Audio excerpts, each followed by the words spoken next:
2, 1. What is up, everyone? Welcome to another episode of the Just Jacks Golf Podcast. We're on our weekly episode where we're joined by Sam Keston, COO of Forelinx. I'm your host, Mitchell Forbes. We're going to discuss last week's events on tour, as well as our fantasy picks for this week's event on the PGA Tour, which is a big one. It's another big one. It's a busy time of the year.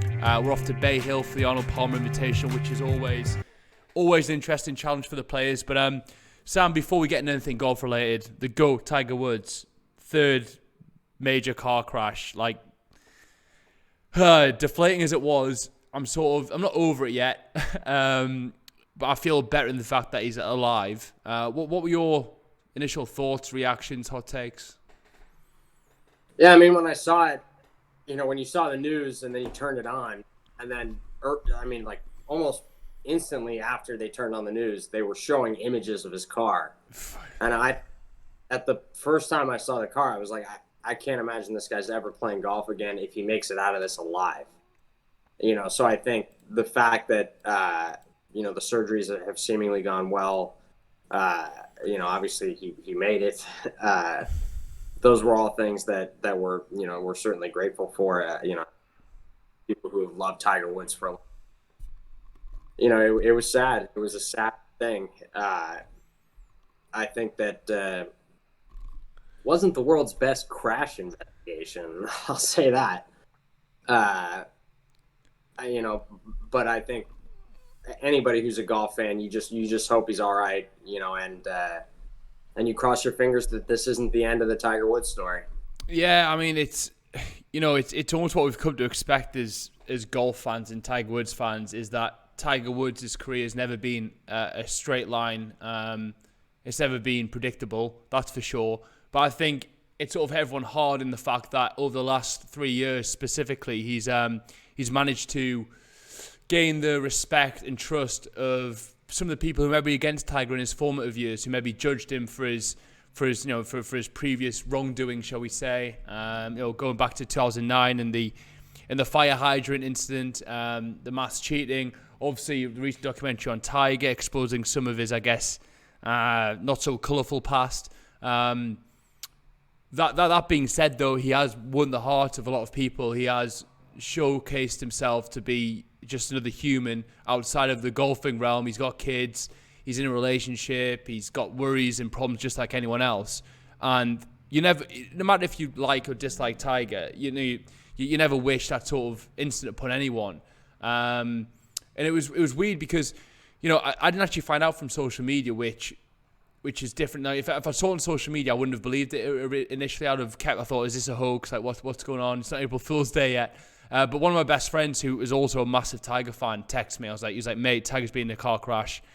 And I was feed for the worst. And I actually watched some live US news coverage, which was entertaining. They treat those things like a fucking drama. It's all high energy, high octane. Like, they're getting people in from left, right, and centre. Like, you never really... They dramatise the situation a little bit too much for my liking. And it sort of gave me all the anxiety that I didn't need at that point. Especially when you saw the wreckage of the car and where it was. It was like... So it brought a guy in from where he lived. And it was like, so tell us about this road. It's like, yeah, you reach very high speeds on this road. It goes downhill very quickly. And then there's a sharp turn. A lot of people make this mistake. And he showed a fucking car wrapped around a tree. And then the whole thing about the jaws of life came out, which turned out to be false. At first I thought it was going to be his death. Then I thought paralyzed. And then I thought legs crushed. And now it looks like it's just the one leg that's been severely damaged. So I don't want to pontificate to whether you'll come back to golf or not. I don't think they're the right questions at the moment. I certainly hope he does, but I'm looking forward to just seeing him out of hospital and in some form of recovery. Who knows? It might have put us back into place. Here's to hoping. But you can't think that's looking good for his body when you consider his overall stiffness that he complains about. One thing's for sure: never write off Tiger Woods. And if he did manage to win another major after this incident, my God, does it just add to the depth of that story that's already so beautiful. So glad he's alive. Hopeful for his recovery, but not quite thinking about his golf game just yet. Yeah, I mean, I'll say this, that one of the things that I admire about Tiger Woods is that there's a part of me that thinks almost like the worse it is, the more he's going to want to come back from it. You know, he's such a competitive guy, proud guy. There's a part of me that thinks not going to want this to be the way that story ends. Yeah, you know? for sure. And especially with the Hogan parallels, which are so easy to make in this circumstance, I'm hopeful as a fan of golf that we have not seen the last of Tiger Woods, the competitor. I think he's the kind of guy that, as dark as it is right now, that he's already thinking like, I'm going to come back from this. You know, I think he's a tough motherfucker. You know, he always has been. And I don't expect that to change. And I think that we're going to get a look at how tough he is over the coming weeks and months and, perhaps years of him trying to come back from this. Yeah, I mean, it's hard to say anything when you don't know the extent of the damage. It sounds like he had a severe compound fracture of his leg in a few places, like bone. I think there was bone exposed, so his leg's fucked essentially. His ankle's a metal ankle now, essentially. So but who knows? He's a guy who, I think what's particularly not talked or discussed around Tiger's, career is his ability to change his swing around his body has been nothing short of remarkable. And it's very hard to sort of talk about that in the media because you can't quantify it. People love facts and figures, right? Cuts made, majors won, money won. They're like sort of visible things. But if you go back to his career and look at the amount of time he's had to change his swing due to either, wanting to be more functional or because of injury or whatever, and reach the top of the game with a new swing, it's madness. Whenever you see golfers try to change a swing, 9 times out of 10 it fucks them up. They can't do it. That man's done it time and time again. So if there's anyone who can adapt a golf swing to his body into changing circumstances, I think it's Tiger. And as we sort of enter the twilight era of his career, I don't think distance, especially at the Open Championship and the Masters, is a huge factor. It is a huge limiting factor in him being able to win. So I like to think if he gets to swing back and he's able to shape the ball both ways, he can get it done at an Open Championship venue and at Augusta. So I'm staying hopeful, I'm staying positive, but I'm very much looking forward to his exit from hospital state and understanding a little bit more. This is the interesting question. What do you think happened? It's speculation. The skeptic. I'll go Mitchell Forbes, the skeptic, right? First and foremost. Although I'm a massive Tiger fan, he quite clearly looked, although he was taking some form of medication when he was interviewed. Was it the day before, 2 days before the crash? But that's guesswork. So it's not really fair to to speculate like that. It could have been just an accident, like it was like people around the area say, people reaching high speeds, a sharp turn, etc. Maybe he's messed up his medication again. I don't fucking know. What was interesting though was that the driving under the influence sort of rumors got quiet and very, very very and it turned out that got compressed quick. They were like nothing got taken. It wasn't treated suspicious. No blood samples were taken, etc. But I find that hard to believe. I think Steinberg's got in there quick. It seems like it would be a sort of a normal part of any investigation, right? Especially when they're carrying out immediate medical work on him. They'll have his bloods. They will know. Yeah, I mean, I'm not sure about that last part. He had surgery. Yeah, definitely there was blood available to be screened for, toxins and whatnot. But I could be wrong. I'm not a lawyer, but I believe that they would need a warrant in order to be able to compel the doctors to release that information. And it doesn't seem like they sought one. I don't think the cops have looked at a blood screen of what was in his system at the time. The sheriff only said that he wasn't drunk, and I believe that. It was 7:15 in the morning. I don't picture. He's going to work. I don't have a hard time buying that. But given the state that we saw him in at the Genesis, I mean, we were on this podcast a week ago joking about how stoned he looked on that podcast, that interview. And so that was immediately where my first thought went when I heard about it. 7:15 in the morning, single car accident. A couple of mitigating pieces of information that are worth noting as far as in trying to dissect what might have happened here. Yes, it is a dangerous stretch of road, and yes, he was probably traveling too quickly. But two things we do know: there was no glass on the opposite side of the street, so he jumped. Like if you look at the scene, he jumped the median between the side of the street he was on and on the wrong side of the street. He jumps the median. He plows through a street sign. His car is on four wheels at the time that it goes to the wrong side of the street, yet there are no skid marks on that side of the street, which means that he never touched the brakes. He drove over the median, through a sign, and still was not alert enough to touch the brakes, which you would think almost any person would do. Yeah. And he took a pretty straight line, right into the bushes you ended up seeing him in, and the hillside that he seemingly sort of flipped over.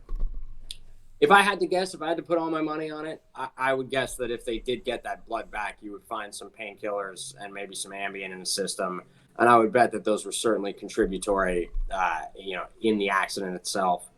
But I'll say this: I'm hardly clamoring for, a criminal investigation here. No. Like in this situation, nobody else got hurt, but Tiger, and Tiger got hurt pretty bad. If you're looking at like consequences of this accident, he's going to pay his. So I certainly understand the cops not wanting to, like pile on in this scenario when the situation is already bad enough as it is for him. So I think I think he might have gotten away with a driving under the influence situation here. Yeah, but again, we can't know. We can't know. We can't know. So it's tough to speculate, and I don't know if it's right or wrong too. I think it's healthy to discuss the matter in depth, which we're doing. But one thing's for sure: me and you both have the best intent for Tiger Woods. Like, we fucking love him. He's a big reason why we love the sport. We always root for him. Massive Tiger fans. It's just, I guess, it's someone who's so attached to him. It's weird with celebrity and people who you're inspired by, because you've got this weird emotional connection to them, but you don't know who the fuck they are, and they don't know who the fuck you are either. So it's such a weird thing. Like, you want to know what happened because you think like you know Tiger, but the guy's a human. At the end of the day, he's recovering from back surgery essentially. So of course he's going to be on a course of antibiotics or painkillers to as part of that recovery process. He's a multi-millionaire, almost billionaire again. And that requires work. He was working, and maybe he should have had a driver. I'm sure he can afford one. Don't know why his girlfriend wasn't with him. I don't know. These are all things that go around your head just because you fucking love the guy and you don't want to see him under any duress or adversity. But yeah, man, I'm looking forward to getting out of hospital for sure. And I thought it was cool to see the way that the tour kind of rallied around him and the world of golf. That was nice. It stood up and showed him a lot of love. And I don't think that wouldn't have been the case 15 or 20 years ago, but it would not have been to this degree. I think he's become part of the PGA Tour family in a way that when he was younger, he was not that much. I think he was a lot more closed off, a lot more standoffish, a lot more adversarial in his relationship with the guys out there. And I think as he's gotten older, they become friends of his. I think like friendship's been something that started to mean more to him as he's gotten older too. And so to see all those people who really, not only admire him as a competitor, as a fellow competitor, but also consider him somebody that they would, think to be a friend. I think it was just cool to see that outpouring of affection for him. And I'm sure it touched him. It touched me. That's for sure. Yeah, man. I had my mock neck on Sunday watching the final round. Like it was awesome to see so many people supporting the red and black. I thought it was shit from Adidas preventing their players from joining in. Like fucking come on, man. Who did that? Adidas. Adidas. Yeah, Adidas. There we go. I just want to make sure the US version. Right. Because people like DJs and it was only really the Nike guys that did it. JT did it. But yeah, it was many of the Nike guys. What's odd about that is Taylor. I'm pretty sure, at least in the United States, Adidas is owned by TaylorMade, are they not, or vice versa? Yeah, but it still conflicts with Nike, right? From an apparel standpoint. I guess if you're supporting Adidas clothing, you can't then be seen to support a guy who wears Nike. I don't know. It's kind of a bit bullshitty. Like, you'd think in those situations they'd relax the rules for a day. I didn't know that was the case. That's news to me, and I think that's Bush League. Sam, if I was Adidas, I would have sent all my players Nike mock necks to wear. That to me seems like a way better brand move than to prohibit any support of Tiger. The other thing is, Adidas Golf wouldn't be where it's at without Tiger either. Like, that's what the whole golf industry needs to take into account. Like, the people who are saying, "Oh, he's not dead. Why is everyone acting like he's dead?" I'm like, no, they're paying respect and tribute and love for a guy who's built the careers of thousands upon thousands of people. Like, it's hard to even grasp the amount of gross money and attention Tiger has brought into the game of golf. The majority of people who are in golf now doing what they're doing a lot of it is related to Tiger, whether it's opportunity, money, or inspiration. Yeah, for sure. And especially since he's a TaylorMade guy, and Adidas and TaylorMade are either owned by the same parent company or one. I think that's a little Bush League for them to, be that worried about, what's the right word, supporting somebody who plays under a different flag than they do. Especially considering he's one of their athletes in the end. Does he have an apparel contract? No, that's Nike. But they still pay him plenty of money, on the TaylorMade side of it. So I don't know why they would not be that supportive. And I would not be surprised if that's the kind of thing that Tiger takes a note of. He's that kind of guy, Absolutely. Well, look, let's, I guess from this point, like, we wish Tiger all the best recovery in the world. And I hope it just adds another deep chapter to an already amazing, astounding professional career. But look, I mean, in terms of action on the course this week, it was another fucking awesome event. Like, we've been lucky. We've had a month solid now of really good PGA Tour golf. And we're seeing, what I'm enjoying, Sam, is the different challenges that the golf courses are presenting. I'm enjoying a criticism of the PGA Tour, certainly from a European Tour player or watcher's standpoint, is the amount of rough you guys have around the greens. And that wasn't there this week. There were a lot of runoff areas. It was fucking fun to see. And we saw a golf course that bit you if you hit the ball in the wrong spots. DJ had a 77 78, best player in the world at the moment. It bit a lot of good players in the arse. Yeah, I think DJ, biggest surprise for me of the week was DJ. I thought, if you look back 2 weeks ago, you would say this guy is the hottest player in the world right now. Yeah. You start looking at how he played on Sunday at Riviera and generally over the weekend at Riviera, and then you look at this week, and it seems like he's taking a step back. I don't know if that's just a temporary thing, and as we saw last summer, just because he's playing bad right now, it doesn't mean that 2 weeks from now he doesn't have it again. Yeah, but I was surprised to see him play that poorly. The guy shot back-to-back 80s in August and then went on an incredible run. So, like, I'm not worried about DJ's game, but I do think it's a testament to how the golf course was set up, and I hope the PGA Tour are learning quickly that different tests of golf are a good thing. And I'm enjoying 20 under not winning the tournament every week. Yeah, me too. It's fun. Who's some standout performances from you? It was the concession. It was a new golf course for me. I personally really enjoyed it. There was discussion in the English commentary about it being too harsh of a test. I'm like, nah. They were just entertaining that conversation. Sorry? At the end of when you say too harsh a test, it's like 40 guys finished under par. It's a WGC. It's a World Golf Championship. It's for the best players in the world. Yeah, and it's hardly like the best players in the world, struggled to score out there. Like, plenty of them did. You had to be double digits under par just to get into the top 10. So I don't think I certainly don't think the golf course was too hard. And I like seeing a big spread in the bad scores and the good scores. I think bad golf should be punished. You shouldn't be able to play poorly and shoot 3-4 under because the golf course is easy enough that you can get away with it. That shouldn't be how it is. Especially at that level. It's like you wouldn't want to run the Olympic, the downhill, on a bunny slope. You want to see the best tackle the tough mountains. And so I think I certainly didn't think the golf course was too hard. I definitely thought that it required a lot of thought into where you can and cannot hit the ball. Yeah, sure.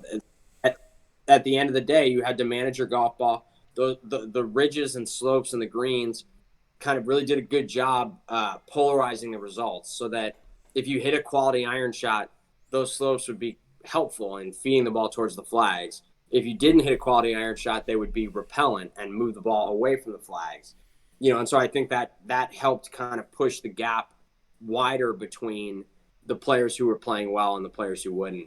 One of the standout performances for me, besides the golf course itself, which was definitely a star for the week, Victor Hovland, in spite of making like an 8, what was that, the first day? You've got to commend that fucking guy's attitude. It is he laughed it off, and fair play at the guy. He just had a shocker. Like it happens in golf, and it happened to him. The guy comes back and contends with fierce vengeance though on the Sunday. You've got to respect that level of game. He's shown to me the difference these last 3 months of someone who I had sort of as a top 30 professional who was going to do good things in the game, but maybe never really reached the elite level. But I noticed the consistency of his performances. But he's sort of acclimatized and he's reaching new levels now. The level of his improvement's really impressive. His short game has improved drastically, and he's such an exciting iron player to watch. I love watching that guy swing. He's a very aggressive iron player. It's a lot of fun to watch, man. He made an interesting run at things early in the back nine on Sunday. Came unstuck with a bogey, but finished strong again. And yeah, I think you're more than right to applaud his performance for sure. Not easy, I certainly have felt this in tournaments before. That, like, I remember I was trying U.S. Mid-Am qualifying one year, and look at you, 14 U.S. Mid-Am, baby. Look at that. I was trying to qualify, and I was like trying to remember. I was like 1 or 2 over through 13, and I kind of felt like 2 over-ish might make it. Was in the hunt to make it, and then I tripled 14, and from 15, 16, 17, 18, I couldn't stop thinking about how I had tripled 14. I think I was 2 over. That put me 5 over. And then I bogeyed like 2 of the last 4 holes because literally I just can't stop my brain from going like, fuck, you had this, it was you were in a good spot. You were going to have a chance to come down the stretch here with a chance and at least like get to feel that feeling of, if I can finish this off, I got a shot at it. Yeah. And I kind of felt out of it with that triple, and I couldn't get rid of it in my head. I can't imagine like over the course of 4 days, knowing that you had made an 8 and how big those 4 shots were. I mean, he lost by 3. If he makes a bogey, that he's in a playoff, bottom line. And so for him to be able to kind of shake that off and not let it get to him, and still, to some extent make a golf tournament out of it. The other thing that was a standout performance for me is Colin Morikawa is an assassin irons. He looks like he's got that level of accuracy with his irons. He looks unstoppable at times, like unflappable. Like, when he's in his groove, he's fucking impressive. He went a little bit wayward towards the back end of the Saturday round. But he looked very assured through all of Sunday. Yeah, I think he opened up with a bogey in the first few holes, but they're the hardest good holes on the golf course at the concession. So, a lot of people are making bogeys on those holes as well. But from like 6 onwards, that was flawless golf. It was fairway 8 feet all day. The guy is dialed, and personally, I didn't think he was going to hold on to the lead. At one point, looked like he was going to run away with the tournament. I felt like momentum was against him when he dropped back. There was a lot of talent in that hunting pack. So it wasn't like it was a a bunch of chances. It was some good pedigree golfers in that chasing pack. One of which was Rory McIlroy.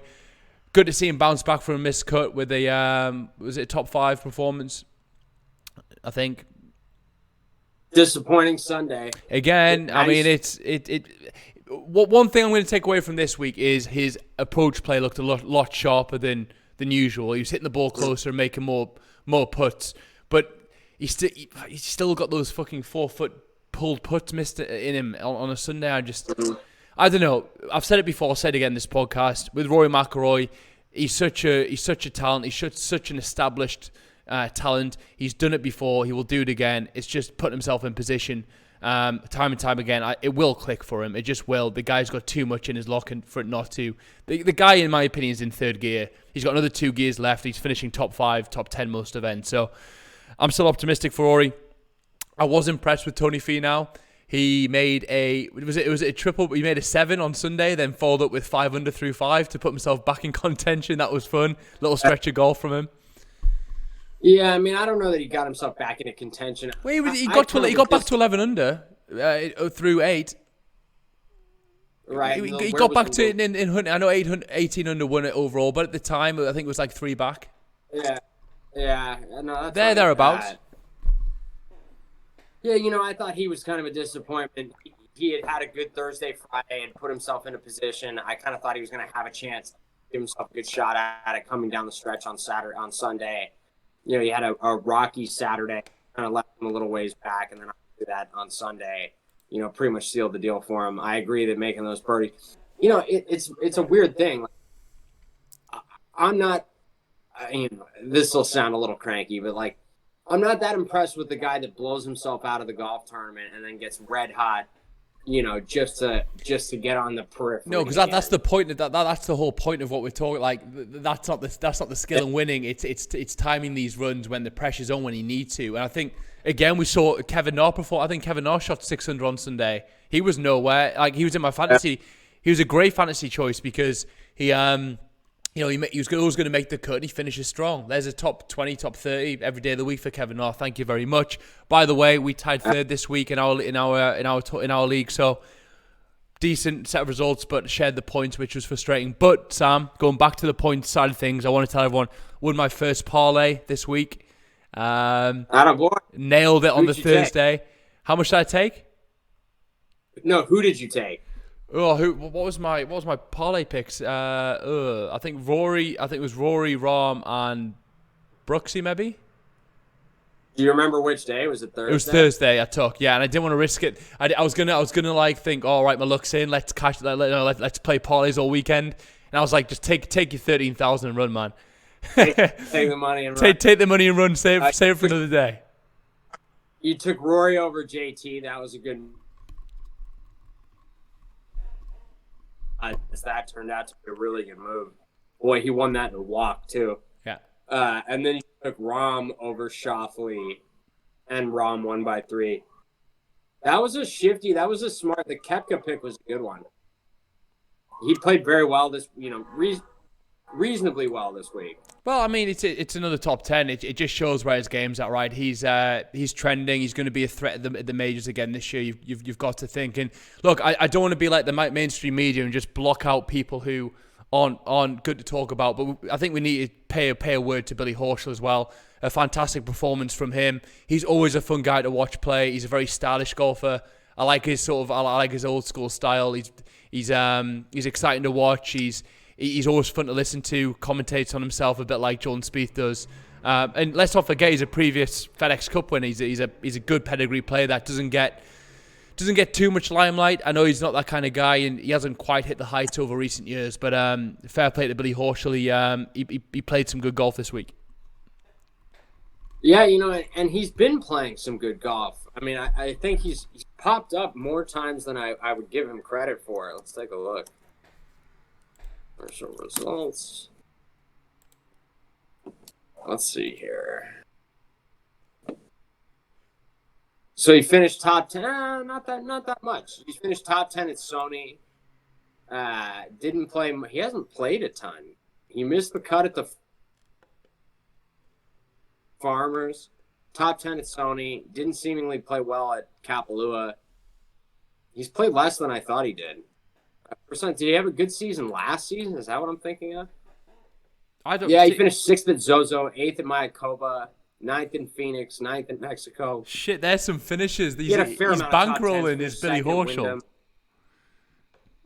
Look at him bringing the money in. Yeah, he's kind of snuck in there at times. I respect those players, he had a very good week. Another guy who had a good week was Scotty Scheffler. Yeah. He keeps kind of creeping up. He hasn't seemed to give himself a great chance to win yet, but he's been competitive and has gotten himself into the top of the leaderboards at times. And so I think it's only kind of a matter of time before he finds himself really in the mix. I think that kid's really good. I think he's going to be really good, and there's a lot of promise. And it was also interesting, Sam, because he was quite clearly fighting his swing on the Sunday. I don't know if you noticed. He was he was doing some funny footwork. It was a bit noisy down there. It looked like he was it looks like he was trying to wrestle the ball into position as opposed to just letting it swing freely. So, it takes a lot of talent and mental strength to be able to manage your game when your swing's not there. So, yeah, and look, for what it's worth, he won Rookie of the Year, but it's almost like it was a very understated win.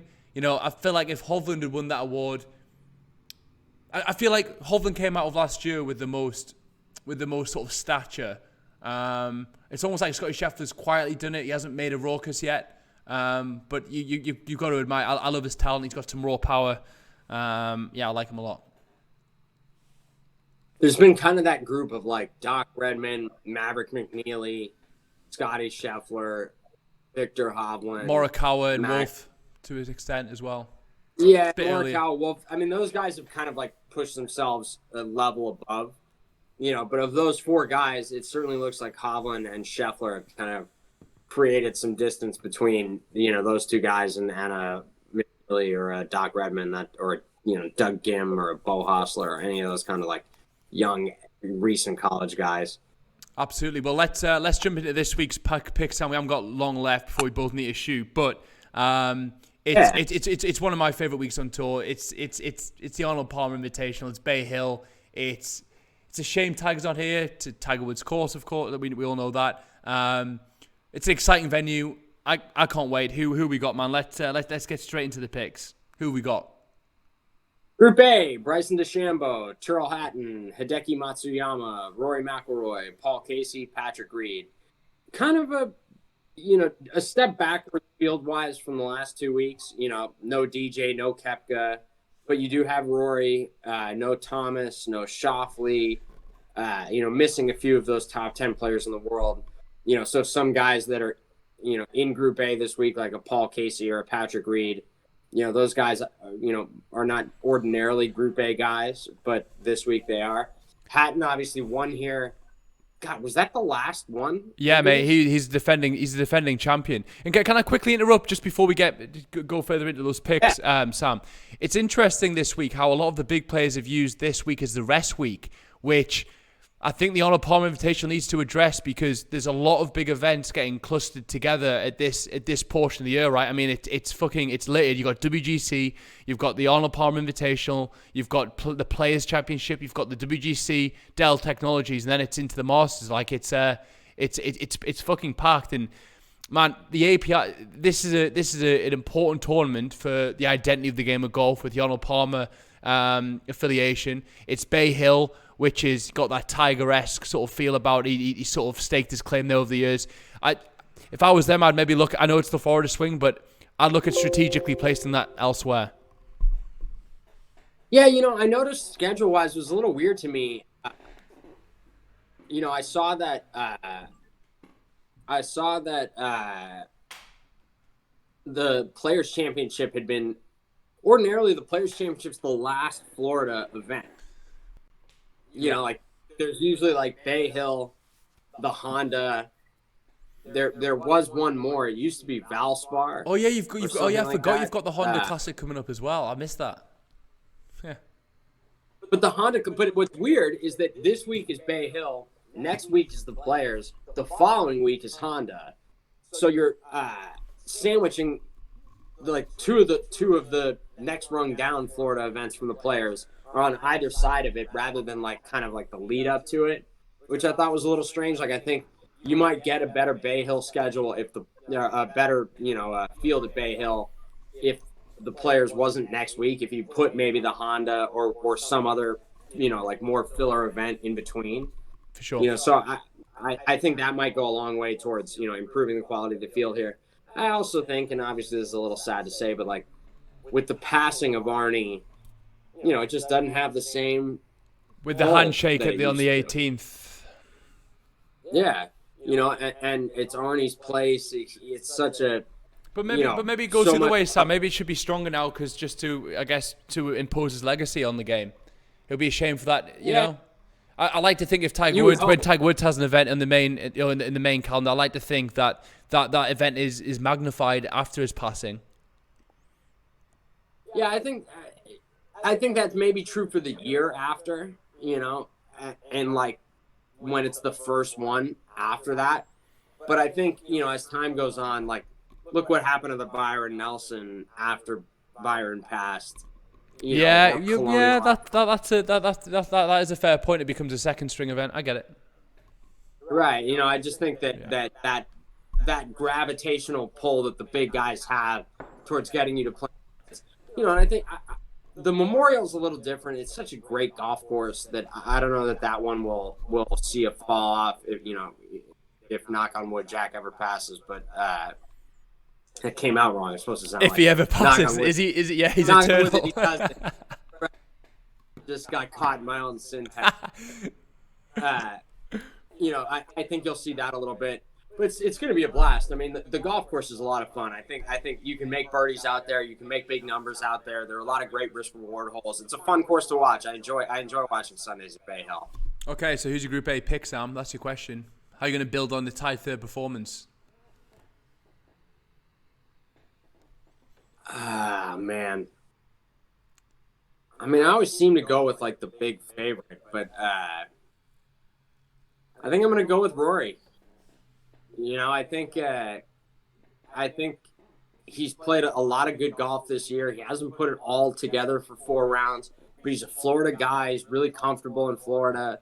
I just haven't seen play enough. It's possible he's played a bunch on the European tour, and I just haven't been like that attentive to it. Mm-hmm.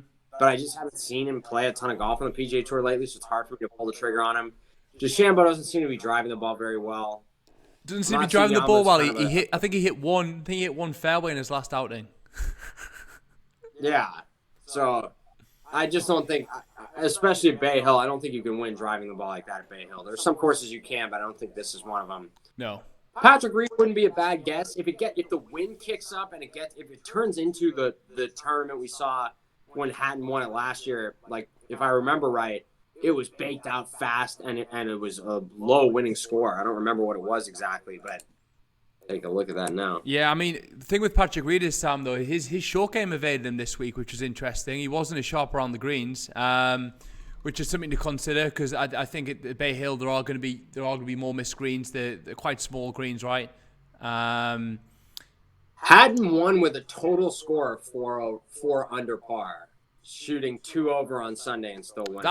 You're right. That feeds into Patrick Reed's game. That dogfight. You gotta like Patrick Reed's game for that. You are right. But my pick, Sam. I'm still going Rory. Yeah. Well, I'm gonna join you because I want to make a very bold claim. Well, it's not that bold a claim, but Rory McIlroy will win this week. He will win. He traditionally, if you look at the course of his career, he's always responded very well to missed cuts. They happen few and far between, but when they do, he responds well.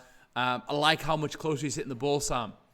That his approach play excites me. It's always been a thing with Rory. Like, if there's one thing that's maybe a bit temperamental, I know you can go into his game and talk about his putting and whatnot, but don't forget your putting statistics are heavily based off your approach statistics, and when you're hitting the ball close, you make more fucking putts, and he's hitting the ball a lot closer. He's sharp, and the man, when he's on song, he drives the ball beautifully. He drove it very well, I thought, this past week. This is Rory's event. I like the field that he's in. I like the way his game's trending, and I think timing-wise, this is where Rory's like, don't forget, top of the game, don't forget about me. I'm still around. I think this is a good chance to piss on the tree in market territory. I also think that part of what part of why Tiger dominated here is the 4 par 5s. I think Rory, can similarly dominate the par 5s if he's got his game on. I think he's the kind of guy, especially with his irons, I think the further away from the hole he is, the better he is against his peers comparatively. I think he's a very good long iron player in my book. I almost fancy his chances, from 210 yards as compared to, 140 yards. I might pick other guys on the PGA Tour from 140, but from 200, 220, that kind of distance, or fairway woods and things like that. I think Rory's exceptional in that area, and so I think if he can take care of the par 5s this week, he's going to give himself a great chance. Absolutely. So Group B, who we got? Jason Day, Louis Oosthuizen, Justin Rose, Jordan Spieth, Tommy Fleetwood, Matt Fitzpatrick. I think the obvious two, right, in terms of form, are Spieth and Fitzpatrick. It'll be interesting to see how Spieth comes out of a rest week, having built some momentum and faded off on the Saturday and then the Sunday, the last time out. Was it the Genesis' last tournament? Yeah, at the Genesis. Matt Fitzpatrick, though, he's another guy who's playing good golf. Bay Hill, good ball striker scores. He's the best putter on tour, in my opinion. He won there before? Am I getting that right? Fitzpatrick hasn't. I don't believe it. He might have done it at college, but I don't think he's won on the PGA Tour yet. Really? Yeah, I don't think he's got his debut win on the PGA Tour. I can't picture him in the red cardigan. Yeah, I don't picture him now that you. I think Rory's won Bay Hill before, right? Rory's definitely won. Yeah, Rory's definitely won here, and don't forget, Rory's also won the defending Players Champion. You're right; he's a big Florida guy, lives there, of course. I think Rory's a very good pick for this week. But yeah, Fitzpatrick for me. Fitz finished 2 shots behind Molinari in 2019. He had a good week. Didn't win, but had a good week. Yeah, I like Fitz this week. He seems to look a lot more comfortable with the World's Elite now. He's growing nicely into the PGA Tour, I feel. And I see another good week for him. DeChambeau's played well in this event in the past. He finished top 5 last year, finished runner-up in 2018. I might be writing him off a little bit, but that was before his distance gains, Sam. That's before he made the gains. Yeah, that's true. And before he got a little wilder off the tee. He's going to rein that in, by the way. I know we've got to wrap up soon, but that may be another topic for another podcast. But I think we're going to see Bryson rein that in. Yeah, I think it's not looking very sustainable. Interesting. Yeah, it's strange because you would say, like, hey, what do you need to do to prove its sustainability if not win the fucking U.S. Open? Well, I mean, do it over, win the U.S. Open again. Right. Hit more fucking fairways. Between Spieth and Fitzpatrick, I think Fitzpatrick's a safer pick. I'm going to go with Fitz. I want to go Spieth. I would love to see. I agree with you that it's going to be interesting to see with a week off how much can he maintain whatever it was he had that was serving him so well, For sure. So I'm curious to see that. Jason Day is just too erratic these days. Louis Oosthuizen, you never know with him. He pops up. Oosthuizen's the kind of guy that it never surprises you when he has a good week, but you never really expect him to have one. He never plays a ton of great golf in a row, it seems like. It just seems like he has a lot of mediocre weeks, one good one. He has mediocre, good. I don't think he gets much camera time from the fucking American coverage either, to be very frank. I think that's true. He's been in a lot of impressive final 3 or 4 groups in major championships over the years. He's a major winner. I think he deserves a little bit more clout from the coverage. Yeah, I mean, Justin Rose hasn't done anything, and he's in this group. I like Fitz too, Sam. We got to be careful we don't pick the same groups this week. So far, we're in lockstep. This one might change us up. Nah, it won't. I know who we're going for here. This is obvious. Victor Hovland, Max Homa, Ricky Fowler, Matt McNeely, Cameron Champ, Doc Redman. Poor week from. Sorry, go on. I was going to say Ricky Fowler's kind of a surprise appearance in this group, but he hasn't played any good golf, so he keeps kind of getting demoted. I think you and I are going to end up in the same place here too. I guess Victor Hovland seems like a no-brainer. Yeah, I mean Max Homa's not a bad pick, and it's just Victor Hovland's consistency is so hard to ignore. His ball striking's hard to ignore, and now that he's sort of tied up his short game, I've struggled to see many flaws. Yeah, no, I agree with you there. And I also think too that the harder this golf course plays, the more it plays into his hands. Yeah, well, let's move on. I think that's an obvious choice. Agreed. Shane Lowry, here's your European Ryder Cup group. Love this one. Shane Lowry, Graham McDowell, Lee Westwood, Francesco Molinari, Ian Poulter, Henrik Stenson. I'm nervous to do it, and I may regret it, but I'm going Molinari. He's played better golf as of late. He's won at this golf course pretty recently, a couple years ago. I don't see any reason. I know that it's there have been some dark ages for him in there, but I don't. I just don't see enough for him. I mean, Poulter, Stenson, haven't seen those guys play well in a long time. McDowell, Lowry, Westwood had a great year last year. I don't know what he's done so far this year. Yeah, I concur. I think Molinari's. I think you're very, very well, in a good position to pick Molinari. His game's trending. He's registered a few nice top tens. And when he's registering top tens, his game's on because he hasn't got the distance to fall back on. He has to play good golf and accurate golf to get there. And if there's one facet of Molinari's game that's at the best, better than anyone else in the world, is the consistency and mistake-free golf that he's able to play.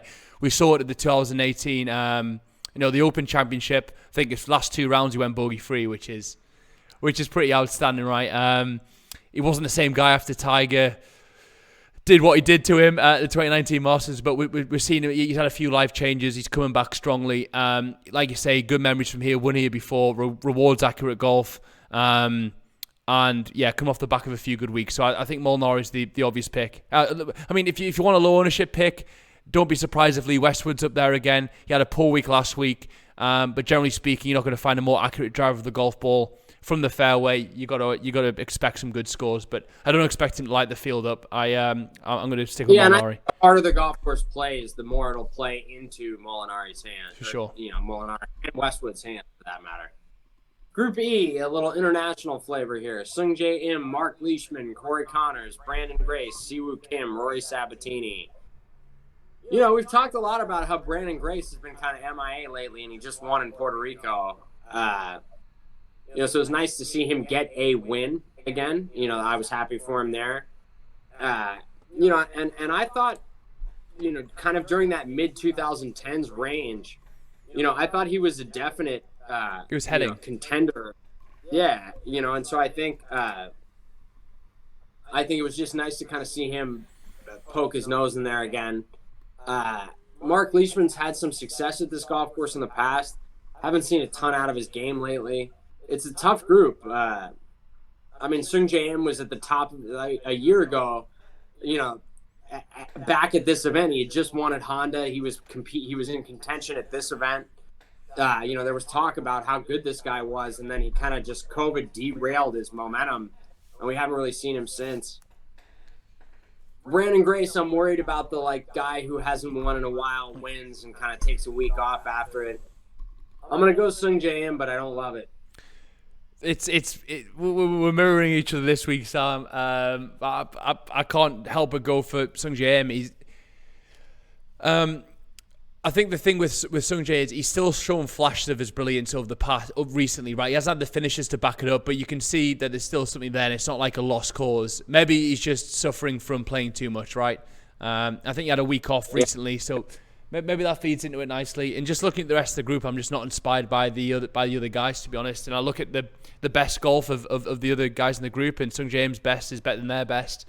Talk about accurate iron play. Sung Jae Im reminds me of a Colin Morikawa type guy at the top of his game, where he just doesn't look like he's going to miss a green. Again, good form at any golf course, but particularly at Bay Hill. Good memories from a good Florida swing last year. I'm going to go with Sung Jae Im as well, man.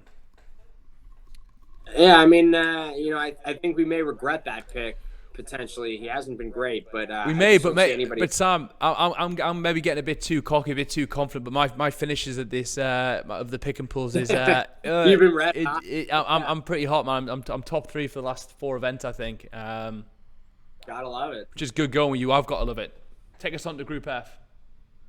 Charlie Hoffman, Kevin Na, Charles Howell, Grant Snedeker, Zach Johnson, Billy Horschel. I think tough Group F placement. What? Tough Group F placement from you. Very, very, very, very harsh assessment of where Billy Horschel's game's at. You're like, yeah, you finished top 3, but Group F for you, mate. You're gonna have to do it a few more times to impress me. Yeah, I mean, I think, I also think that like one finish does not a man make. If anything, I like it. When you look at Billy Horschel's last year, he had a fair amount of top 10s last year, but not a lot of them in chunks.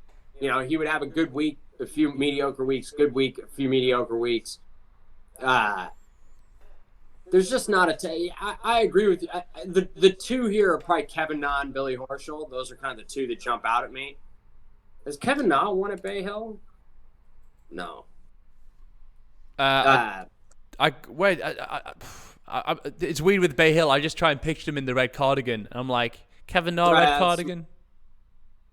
I think they've only been doing that a few years, though. It's pretty cool. Remember they used to give like the tartan jacket thing with the big sword. Yeah, and then wasn't it? Then it's almost like the jacket. And then was it the Travelers or the John Deere that there's another jacket as well? That red check jacket that Zach Johnson. I picture Zach Johnson in all the time. Is that the Travelers? I think or the John Deere. Harbortown has a jacket. Yeah, nice. I think maybe Colonial does. I don't know. We need to get better at this. We need to. Whatever happened to the Tour Championship? The gold jacket that Happy Gilmore and Shooter were battling for. Wouldn't that? Did they just get? That would be the best brand play. They bring the gold jacket back and Shooter McGavin presents it to the next. That would be epic, wouldn't it? Maybe when they started on the COVID protocol or on the FedEx Cup, that they just got rid of that. Yeah, I guess it's quite old school. I do remember that from the 90s. I do remember that was like true to the Tour Championship at the time. I know they invited Happy Gilmore back to the Tour Championship this year on Twitter. Who knows if that's just a publicity stunt, but that would be so fun to see Happy just playing the Pro-Am. That would be good fun. Oh yeah, I don't know. Did you see those videos? It was good fun. It was. They look good, by the way. They're aging well. I'm saddened that Happy's still got his swing on him. He looked decent. Happy does, but Shooter. He's had one job in his whole life, man. He was shooting McGavin and nothing else. Right, like Shooter needed to pull that camera back a couple of feet. I think the days of the extreme close-up for Shooter McGavin are over. Having said that, Sam, a good friend of the podcast, been on 3 times. Ron Del Barrio. He's a coach in LA. I think he works out of Teddington. Up there. He's actually Shooter's coach. He's like a celebrity coach, and he's Shooter's one of his clients. Yeah, interesting. That's funny. Yeah. So going back to Group F, I'm gonna go with Billy Horschel, but Kevin Na would be a close second. You know what it is? I actually picked Billy Horschel. I've always selected him. I mean, it's hard not to pick a guy who played some good golf. It's just a shame it's not a shame. Let's be friends this week, Sam. We're gonna go for the same pick. I think Kevin Na would be my usual go-to, to be honest. And he always, he usually performs for me. I don't know why I would go any different. But I don't know. I'm feeling a bit of Billy Horschel love this week. So Billy Horschel it is. Who can blame you? Let's do parlays. Bryson DeChambeau -125, Patrick Reed -105. Patrick Reed gets my pick. Bryson's been too sporadic, and he particularly hasn't been playing well in the opening rounds of golf tournaments. Yeah, and I don't think he really deserves to be the favorite out of these two. But I'm with you. I would go Reed also, and I think that's a reasonably fair price. I think there's probably a good case to make him favorite out of those two, but just off of reputation, I think gets a little bit of love there. Rory McIlroy -145, Hideki Matsuyama +110. I gotta go Rory. I mean, if that number was 185, I might change my mind, but 145 is low enough. I think that I don't have a problem giving a little on the win. Interesting odds though. It is at that level where you're thinking, aren't you? You're like, But I mean, it's close, but it's still under that. It's close, but no cigar. Look, the way Rory's playing, I've already backed him for the win. I've got to back him for the parlays. So Rory gets my pick there as well. And then Tyrrell Hatton, Paul Casey. Hatton is -145, Casey 110. Same odds as the last group. This one is hard because I would take Hatton at -120, 25, 30. You start getting into 35, 40, 45, 50, and it feels like a lot. I think I'm going to go Casey, but I don't know. I could certainly live to regret that choice. And that's 9 for 9, ladies and gentlemen. Myself and Sam Kessler, for the first time in the history of this podcast, have agreed on every single pick. For me, it's just that, again, if you're looking at form and in stature and previous, Tyrrell Hatton's probably the best pick, but just those odds, I think, swings it in Paul Casey's favour. He's a guy who's won in Florida before, the Valspar. He is coming off the back of a really big win in Dubai, don't forget. He plays well in Florida, and for what it's worth, he's another underrated English player, in my opinion. Doesn't quite get the plaudits because maybe he's thrown away a few tournaments in the States. But if you're not a finisher, that'll dog your reputation, even if you have a very nice career. But he's a bit of a fairways and greens artist, and yeah, I like his game in Florida.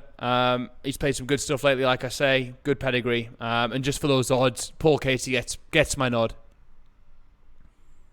So we're right down the line in lockstep.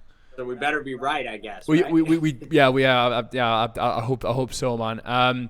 For everyone listening, if you got any value at all from this, please head on over to Apple Podcasts, like, share, subscribe, review, all that good shit. Get on over to forelinx.com/fantasy golf. You can play pick and pools, parlays, get involved, and also maybe try mirroring your bet if you want with, for cash on different betting platforms. It is definitely going to increase your enjoyment of watching golf, especially on like the Thursday or Friday where you got to really be a bit of a purist to watch 4 hours solid and really, and really get stimulated from it of just watching good golf. But with a little few side bets, with opportunity to win points, like I did last week, that you can then exchange for rounds of golf at some of California, Arizona, and Nevada's best golfing destinations. Transfer your points into prizes, into Scotty Camerons, into head covers, into apparel. Get involved. It's fun as fuck. You won't regret it. Sam, do you want to tell? You said it better than I could. Do you want to tell people how? Just to remind people again how they can take part in this in this whole fantasy game. Yeah, just head to forelinx.com. You can sign up for a free account and just purchase points a la carte. Click on over to the fantasy golf tab on the left side of the screen, and then you'll see options for pick'em pools, parlays, and head-to-head matchups. Pick whichever suits your fancy. The parlays are something that doesn't rely on playing against other users. It's really just your ability to pick winners. The pick'em and head-to-heads are in the pick six format that you've heard kind of in the middle third of the podcast here. It's easy to do. It's fun. You can put $10 in and maybe you can turn it into a round of golf at some of the best courses. Yeah, man, get involved. It's so fun. Once you get I think it's like orientation as well, because people aren't used to really betting fantasy golf. They've got previous experience betting in other sports in the fantasy realm. Golf not so much. It's coming more into the fore. Get involved. It's very, very fun. It's a big week. It's a beautiful course. Great tournament. And we're heading into golfing utopia over the next few weeks with the players and the Masters on the horizon. So get involved, people. Get used to it before these big events. Hope you enjoyed. Sam, thank you so much for your time once again. We'll catch up this week in relation to that idea I was running past you. Other than that, have a great week, everyone. Enjoy. Have a good one. Bye-bye, mate. Bye-bye.